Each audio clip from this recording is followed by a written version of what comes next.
Пи аймандағы табат алды Баузер кресен фермер хонинде уға маңжоқ тұспастылша.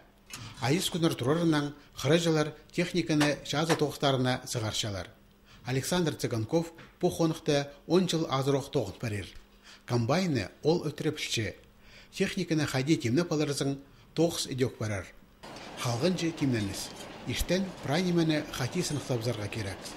Күн иледі пөз көрлі парыпсқында табат ағылар жазы сықшалар. Потусқа аршы құрпарыдыр.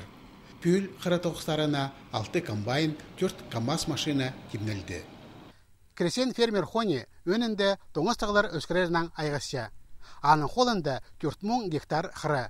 Шылсай 1000 гектар жер парға қалпарыдыр, тынынша.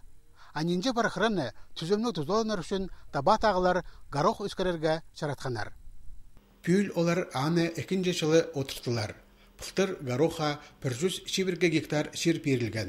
Шекизек мүндір шап арыбызып прай үрөдіпскен.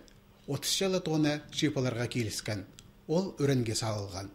Пүл тезің ғароқ 10 гектарда өскірілді.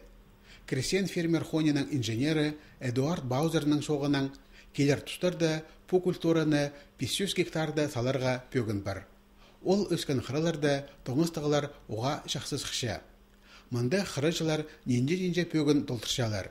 Шир тынанча, база күс алынча, оға сегменік дамық өскірілше, анық сызыры мал азығына барша. Пылтыр табат ағылар тоқ соңдайларын алғыдып, қой өскіріп бастанар. Амды оларының саны 900-ге жетпарды. Позы ғароқтызан астамық темнеп шеткен бірекстерге садылар. 10 күн базының ал хони бірегізі тоңыстығыларыны забарға кірібзер. Пүл ол 3000 азыры гектарды салылған. 200 гектарда сулы, басқазында бұғдай. Азынады санан сқостыры пүл ол шақсыз қадық. 1 гектардан ортамықте 1,5 центнер болырлы. Пылтыр 18-ге жеткен. Мүндір шағбан болса, ол көздім еледі пөзік боларшық.